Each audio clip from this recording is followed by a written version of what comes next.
Hi, welcome back to BUZ Banter. I'm Mo. And I'm Sam. And we come to you today with... Actually, this one's yours. What are we talking about? Oh, we're talking about the new director for the new Star Wars film. Lucas! Actually, no, it's Abrams. J.J. Abrams. Actually, that doesn't piss me off. Yeah, it didn't piss me off either.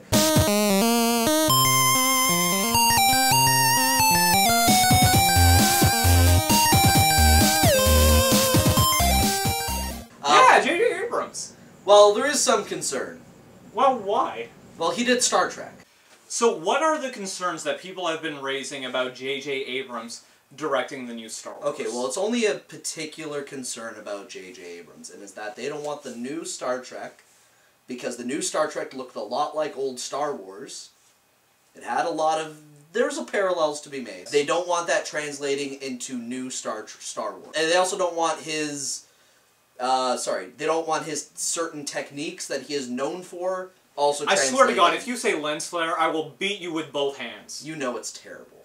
It is terrible. It's a stylistic choice that he makes, and I've heard that joke 100 times. But we don't want it in new Star Wars. That's fair enough. I'm just saying, you want to know the concerns? That's fair enough. Those are the concerns. Now let me address both of those concerns.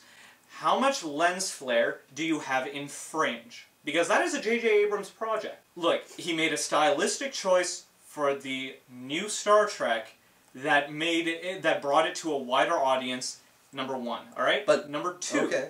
And this is important, you don't want him to do to new Star Wars what new Star Trek did to the originals. Let's analyze that for a second. What did he do to the new Star Trek that made it unlike the original? He hyperdrived everything. Exactly.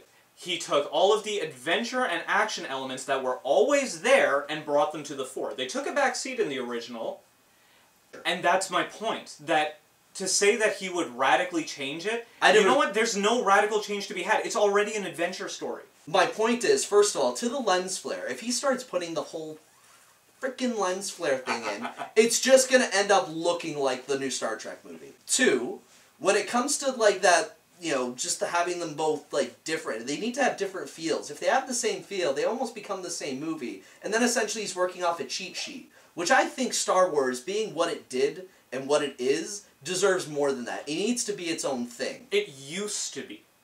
And I think that's the important thing to take note of. What George Lucas did to that franchise before it was bought by Disney, I think J.J. Abrams is going to be a breath of fresh air because he's not going to make it all about the kiddies. I'm still saying, like, I like J.J. Abrams just as much as the next guy. He's a competent director. He is. He's also not Lucas, which is his biggest plus. I know. Oh, thank God. I think we can both agree. I'm just saying you want to know the concerns, and people have... Yeah. And a lot of reputable people have addressed concerns. It's just me addressing these concerns because they have been the two loudest concerns over this. And well, frankly, it's the only concerns I found about them. There really aren't too many. There really aren't, because I think J.J. Abrams is a much-needed breath of competent, fresh air in the series. So, until next time, and thank you for hearing our senseless rantings, and completely baseless and non-factual, any, like, solid ground. On both sides. On both sides. On both sides. On both sides. I will admit it. I will admit it. I'm getting you to admit it. Fair enough. I'm not arguing with you. I'm just explaining why I'm right.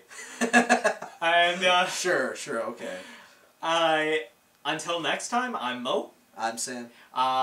Waiting on a galaxy far, far away, and our next episode. Don't forget to like and subscribe, and we will see you when we see you. Bye.